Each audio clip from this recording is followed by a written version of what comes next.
Vijapur road हायवेवर जो toll नाका बनवला फास्टॅगच्या माध्यमातून, या फास्टॅग मध्ये बॅलन्स असताना सुद्धा आपण ब्लॅकलिस्टेड आहात असं कारण पुढे करून डबल रक्कम आकारण्याचा प्रयत्न एकदा फास्टॅगचे कर्मचारी करत आहेत असे निदर्शनास येत आहे.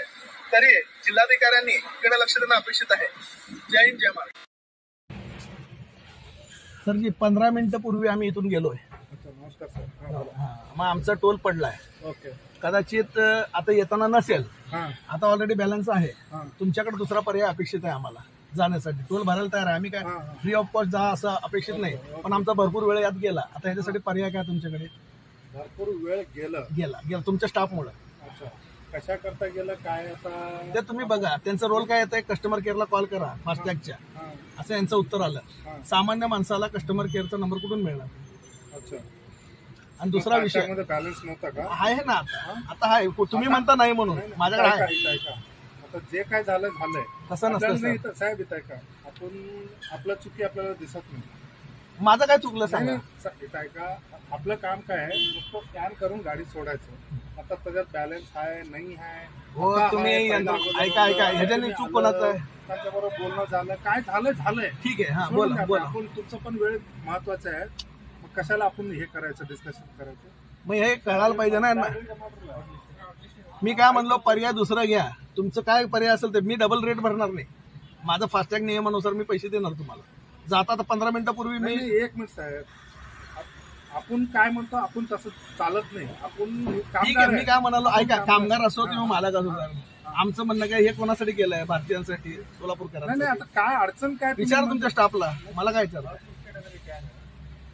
आटलिस्ट टाइम म्हणते माझ्या ह्याला बॅलन्स आहे साहेब, मी दाखवतो. इथं आपल्याला असलं ना. मग मी काय म्हणतो साहेब, ऐका, मी तुम्हाला त्रास देतोय म्हणून तुम्ही माझ्यावर गुन्हा दाखल करा प्रोटोकॉल नुसार तुमच्या. ते काय आपल्याला असलं नाही तुम्ही करा. मला ऐका की मला फाईट करायचे वर सिस्टीमची. तुम्ही तक्रार दिल्याशिवाय मी कसं काय बोलन?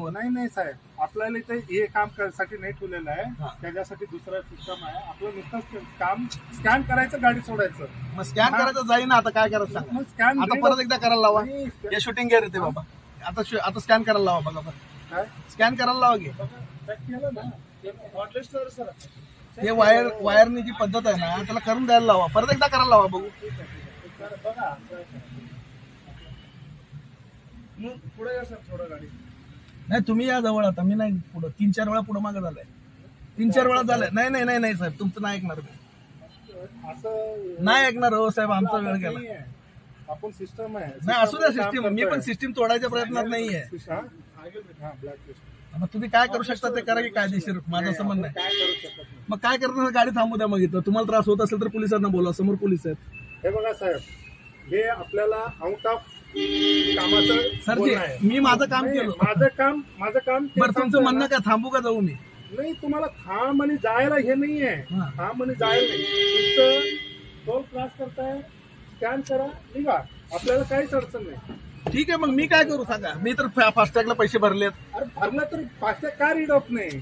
ठीक आहे. ऐका, हा विषय ना राज ठाकरे साहेबांपर्यंत पोहोचवतो. हो, विषय कळाला. आता राहिला विषय, तुम्हाला जे करायचं करा, मला जे करायचं मी तुम्हाला कुणाला पोहोचायचं, मला काय करायचं नाही. मला नुसतं फास्टॅग स्कॅन करायचं. माझं काम नुसतं स्कॅन करून गाडी. ठीक आहे. आता गाडीला फास्टॅगला बॅलन्स असताना होईना स्कॅन. मग काय झालं तर माझं चूक नाहीये. मग कोणाची आहे? इंजिन चालू नाही झालं तर माझं चूक नाहीये. कुठलं इंजिन? माणसं गाडीचं ते सांगतोय. फास्टॅग रीड नाही झालं तर माझं चूक नाहीये. म्हणजे मी तुम्हाला उदाहरण देतोय.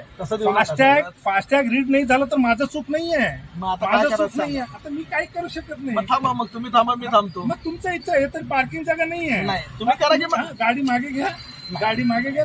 नाही इथं थांबणार सर. ठीक आहे, थांबा.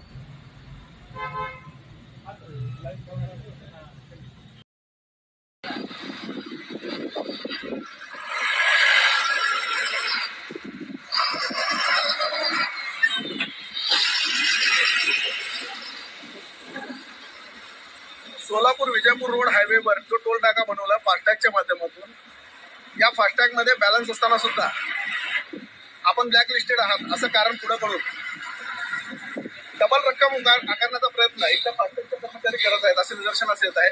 तरी जिल्हाधिकाऱ्यांनी इकडे लक्ष देणं अपेक्षित आहे. जय हिंद, जय महाराष्ट्र.